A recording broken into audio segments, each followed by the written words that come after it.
UPPL हानजायाव दिनै बिथाङा जइन जादों। बिथांजों लोगोसे 500निख्रुइ बांसिन माखासे सोद्रोमा बिथांमोना जइन जाफैदों। आं बिथांमोनखौ बयखौबो बरायदों आरो खैराबारि ब्लक कमिटिया धरणी बर' आरो बिथांनि गोबां दैदेनगिरि गुबुन गुबुन हारिनि लोगोफोर जइन जानायाव आरोबाव जोंनि दोलोआ जोबोद गोख्रों जादों आरो दिनै बिटिआर ओनसोलनि 40टा समस्तियाव जों नुनो मोन्दों रायजो राजाफ्रा 4 बोसोर UPPLनि दैदेनगिरि UPPLनि मावथिफ्रा खामानि मावनायखौ मोजां मोननानै बिथांमोना अननानै दिनै लोब लोब जोंनि हानजायाव जइन जादों आरो बिथांमोना बयबो लुबैदों जे 2025आव जेब्ला बिसायख'थि जागोन UPPL दोलोआनो सरकार दाफिननांगौ आरो बिटिआर ओनसोलाव गोजोन आरो खौसेथिया अरायबो थानांगौ।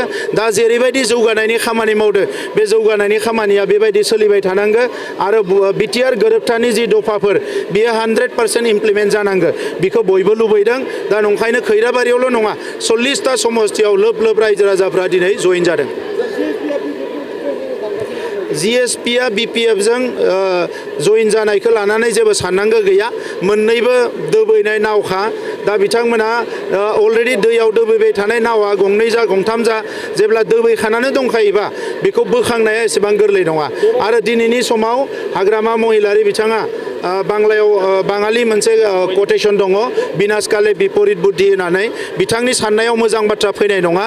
जाय बिथांमोना दिनै हारिनि थाखाय हेंथा खामानि मावग्रा जाय बिथांमोना हारिनि जौगानाय बाथ्राफोरखौ सानै बेबायदि मानसिफोरजोंसो बिथाङा राजखान्थि सार्थनि थाखाय लोगो जानानै खामानि मावो। बिनि बादै जेबो गैया।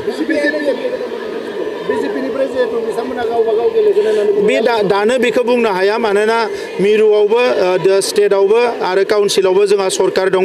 बेनिखायनो टाइमाव जों सावरायगोन।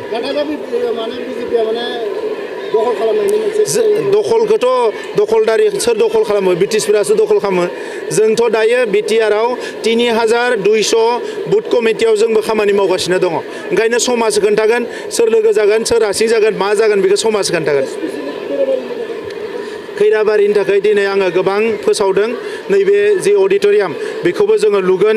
ताम्रेश्वर देवालयखौ लुगोन। मिउनिसिपालिटिनि थाखाय 1 कोटि थाखा अफिस लुनायनि थाखाय फोसावदों। लोगोसे 1.5 कोटि थाखानि बेयाव गेस्ट हाउस लुगोन। गासैखौबो दिनै फोसावबाय। बे खामानिखौ फैगोन समाव लासै लासै मावलांगोन। बिराद गोबाव दङ। जों बिजाथिनि